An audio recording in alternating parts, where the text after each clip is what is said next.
We are going to be talking about serial killers. A lot of this blows my mind because I cannot believe that there are people out there like this. I mean, I can, but I think it's kind of crazy how many people that we actually have.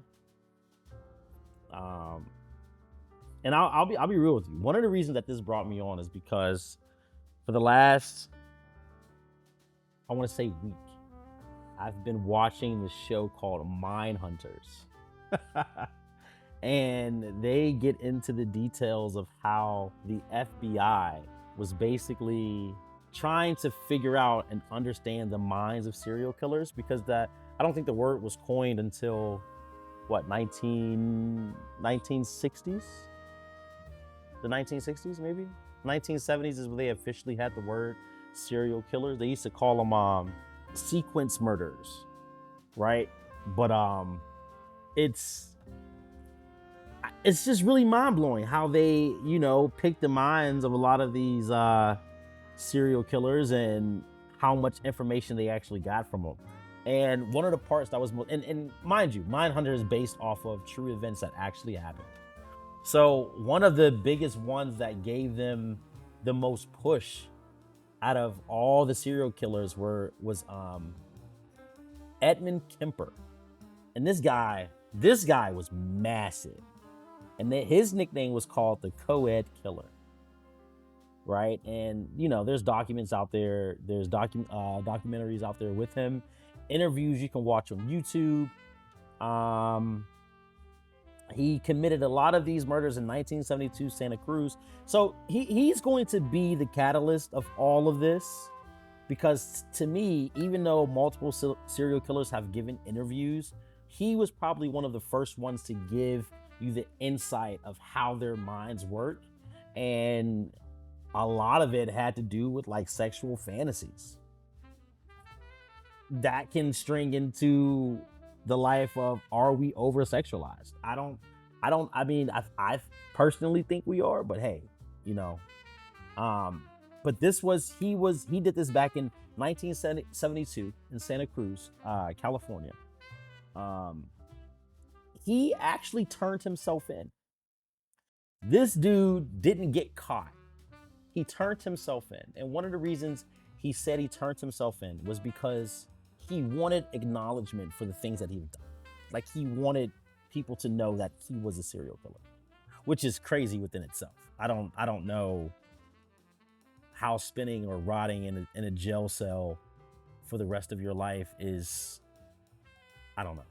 It's just fucking weird. But yeah, so he was a co-ed killer.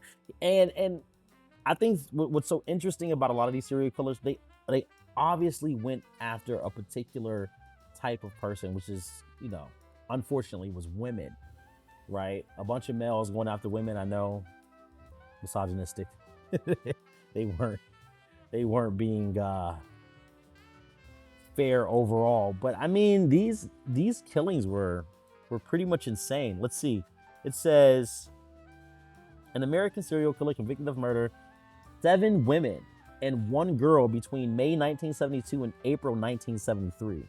Years earlier, at the age of 15, Kemper had murdered his parental grandparents. So this man not only killed other people, he killed his grandparents, and I believe he killed his mom too. Let's look at some stats. Okay, so the number of total of serial killers in the US. Take a guess. Take a guess. Drum roll. Drum roll. Who got it? Who got it? 3,616 serial killers as of 2020. This tracks back all the way to the 1900s. They had no idea that these people were out there. And when they started figuring out around like the 1970s that these people actually existed, the FBI and the federal government started taking it a little more serious, because this is a huge problem. And I know per capita, like saying 3,000 serial killers, 3,600 serial killers doesn't sound like a lot, but think about how many people each one of those serial killers have killed. Some of them have numbers that are like 38, 40 people. Some are in hundreds. So, I mean, that's pretty scary within itself. However, it is important to understand and follow about this number. It represents a historical total, not the number of currently active serial killers. So that's the overall amount of serial killers that are in the United States. And obviously, America won this. Dun, dun, dun. We have the most serial killers in the world, in our country. I know. It's pretty sad. But I thought that number was extremely mind-blowing. The actual number of active serial killers at any given time, it's much lower, with an estimated typical ranging from 25 to 50. Serial killers peaked between 1970 and the 1990s and has been on the decline since, dropping to fewer than 50 active killers by 2010. Now, you can address that to a lot of different reasons why that probably happened, but I'm probably going to say because of cell phones, the amount of cameras everywhere, street light, CCTVs. A lot of it changed, right? It is literally not the same back in the 1930s to the 40s and the 50s where there was no cameras. You could pretty much get away with anything, right? And I don't really think the police back then were even smarter. One of the serial killers, the Golden State serial killer out in California, recently just got caught. I want to say about 5 or 10 years ago. They recently just caught him, and turned out that he was a fucking cop. He was a cop. He was a serial killer that they was looking for almost 3 decades, and he was a police officer. Insanity. It makes me think, I wonder if he was like wiping the evidence of him committing a crime. It's almost like Dexter, right? He was the real life Dexter. But again, I think one of the main reasons why a lot of serial killers kind of stop now is because you can't get away with anything these days. There's cameras everywhere. There's cameras everywhere. There's social media. Could you imagine if somebody who was getting kidnapped they'll go live.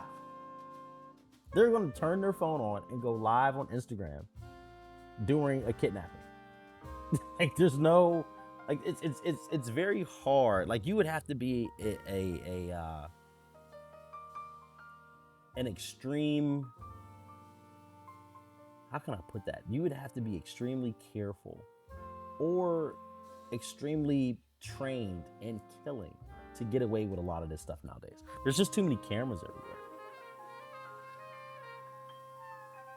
Prior to him actually doing all this, he said that his childhood life was pretty messed up. But obviously that does not give you, I mean, a lot of us have messed up childhoods. It doesn't give us the right to go out and become serial killers. It's fucking crazy. So he obviously has something mentally going on with him. But he gave an interview, and he spoke in the interview stating that he was afraid to talk to women, basically. And he remembers one time where he was arrested, and I guess women walked past the police cruiser, and he said instead of saying hi to the women that walked past, like I don't even know how you would say hi if you're inside of a police cruiser, because normally you're handcuffed. So I don't fucking know, like a head nod, I don't know. But he said he didn't, instead of him saying hi, he threw up because the sight of women terrified him. He's never been on an actual date. He's never dated anyone. So, I mean, he had a that's pretty sad. Nobody wants to date you. That fucking sucks, bro. I don't know. Women are probably one of the best things that ever happened to life. And I get it, dude. I get it. You know, he said, you know what? They don't want to date me. Fuck them. That's sad. Wow. He is still alive. Kemper, known as the co-ed killer, is currently incarcerated at a California medical facility. He has been denied parole multiple times, with his most recent hearing taking place in 2024, where he was once again deemed a high risk of reoffender and was denied release. Kemper will next be eligible for parole in 2031. They better not ever let this fucking guy out. They better never. There's no way. If he gets paroled, he's going to be the most famous. Wait, he has an Instagram? Bro, he has an Instagram. He's only 75. So a photo of him was taken at 75 and was taken June 2024 in front of a backdrop of the California medical facility where he's in prison. He seemed to be sitting in a wheelchair. This was taken for a few weeks before his early July hearing, where he was denied parole for another 7 years. So, okay, he's not getting out. I think that wheelchair is cat. it's cat. Because, like, some of the most healthiest people are in prison. There's nothing else to do. There's nothing else in there to do but to get rest, sleep, work out, and eat. That's it. Unless you're beefing on a regular basis, which, you know, I'm pretty sure they left him alone because he was a serial killer. You're healthy. He's cat. He's not in a wheelchair, bro. he's trying to get sympathy to get out of jail. But let's go back to the things this man has done. This is insane. His life was insane. So, and this is, they should have kept him in jail. So when he killed his parents at 15, when he killed his grandparents, let me say his grandparents and his mother, when he killed them at the age of 15, they locked him up in insane asylum, basically, for rehabilitation. And they should have known at that time that this man was a killer. For you to kill your grandparents and then have with their, why would they deemed him rehabilitated? Like, I don't care. I don't really care who you are. I don't think there is no reform. Because once you cross that line, you cross that line, right? It's not like you can apologize to the person that you just cut their head off. Hey, I'm sorry. Let's sew it back on. We're good. We're good. I'm never going to do it again. Not going to do that again. Come on. You're not rehabilitated, bro. You're starting off. And for the simple fact that they let this guy off is insane to me. It's insane. I've seen, like, it, and you try not to make a big deal of it, but a 15-year-old kid cut the heads of both of his grandparents and his mother. He killed 3 people. At 15, he killed 3 people, and they let him go at the age of 21. I know drug dealers that got more time or weed than this man did for killing this. I just don't. I'm not comprehending. Like, who was the fuck person that deemed him rehabilitated? Like, who are you, bro? Because you need to go to jail. Hopefully you're no longer here. Let's hope that, because, like, you're an idiot. You're an idiot. You should have deemed him crazy and kept him in there. But I think one of the biggest things that was on Ed's side was he was extremely friendly. His intelligence level was deemed pretty high, and he basically talked his way out of a lot of it. And what's so weird about it is a lot of the arresting officers that caught him this time when he turned himself in, they said they liked his company. They said he was a really nice guy. He was really easy to talk to, and he loved talking to the police. Which, I don't know. That doesn't make any. This guy was strange. Kimber later demonstrated further to his psychiatrist that he was rehabilitated November 29th, 1972. His juvenile record was permanently expunged. Permanently expunged. Bro, listen, if I ever get into any trouble and my record isn't like cleared out, I'm bringing this shit up, because this is some bullshit. They expunged his record after he killed 2 people. That doesn't make any sense.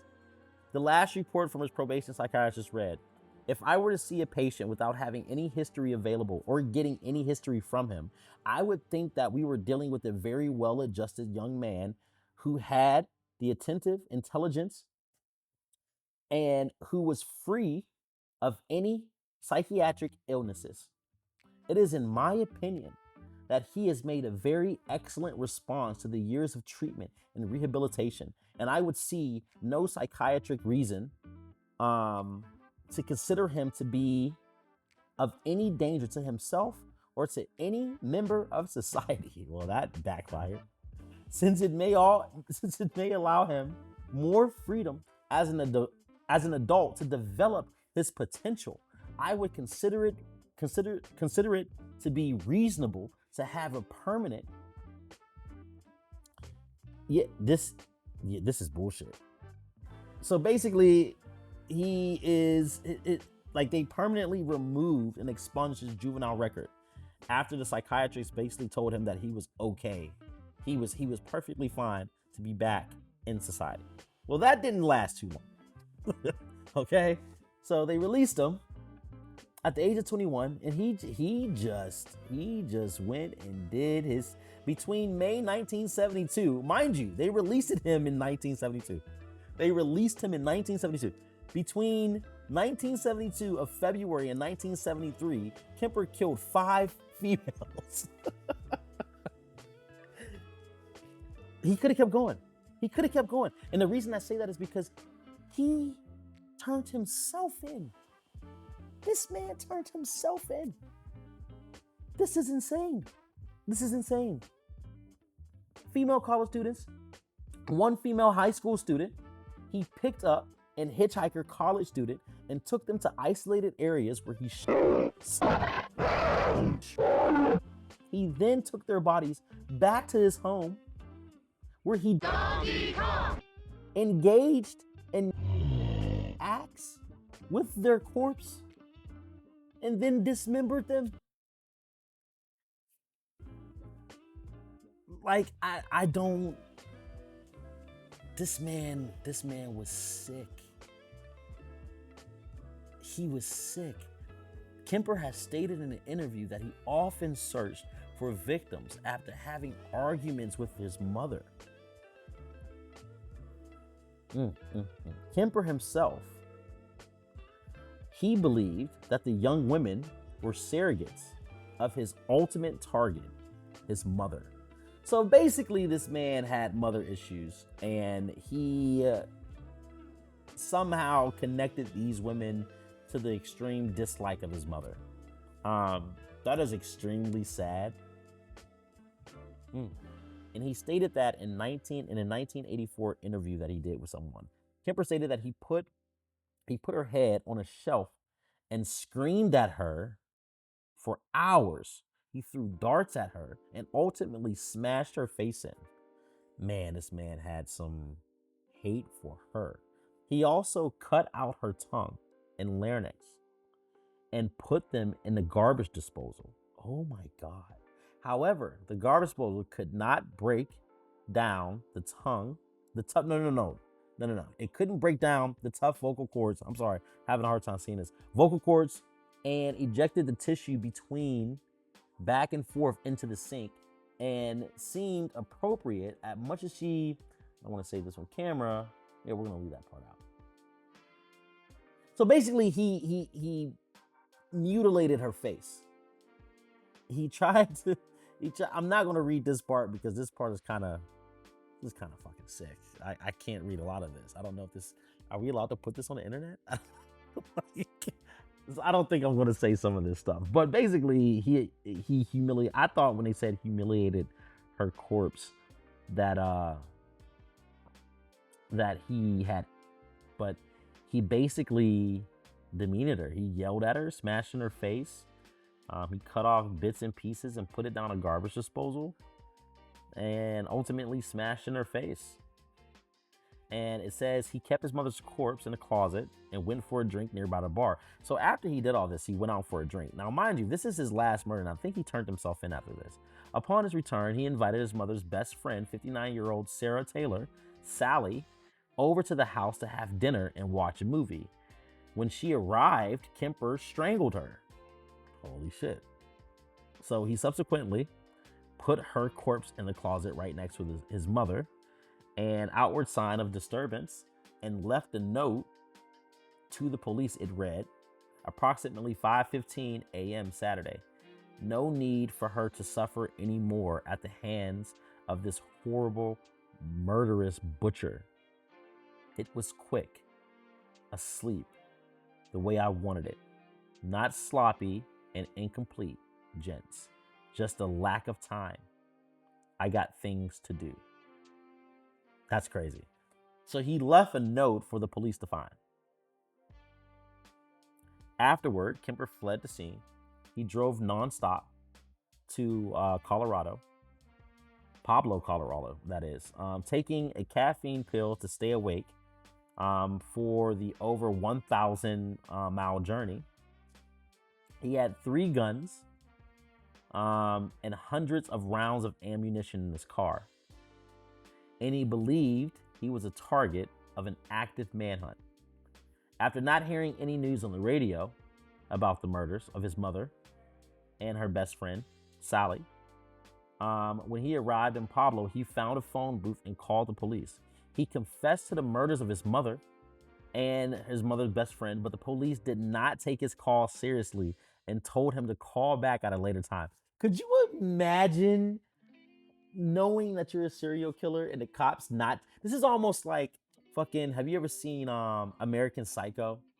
When he was talking at the end of the movie and you actually don't know if he actually killed those people or not, because his lawyer was sitting there like, dude, the guy that you're talking about is dead, is still alive, and you just sound crazy. Now you look crazy because no one's believing you that you're actually a serial killer. Like, could you imagine how that probably was fucking with his head at the time?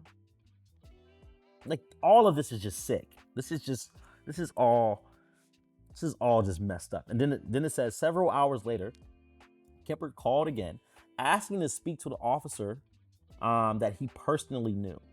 He confessed to the officer of killing his mother and a best friend, and then waited for the police to arrive and to take him into custody. Upon his capture, Kemper also confessed to the murders of 6 students. So he killed like 15 people in total. When asked later in the interview why he turned himself in, Kemper said the original purpose was gone. It wasn't serving any physical or real emotional purpose. It was just pure waste of time. Emotionally, I couldn't handle it much longer. Towards the end of there, I started feeling the whole damn thing. And at this point, near exhaustion, near collapse, I just said to hell with it and called it all off. Okay, so it was catching up to him. All the killings, all the murders, everything that he was doing, it started to catch up to him and he couldn't handle it no more, so he turned himself in. But he also said in an interview that one of the reasons he turned himself in is because he wanted people to know exactly what he did. This was insane. And the arresting officer knew him. He knew Kemper. He said he liked him. He said he was an extremely intelligent guy. He enjoyed speaking with them. He enjoyed talking about them. They used to talk about cop shows.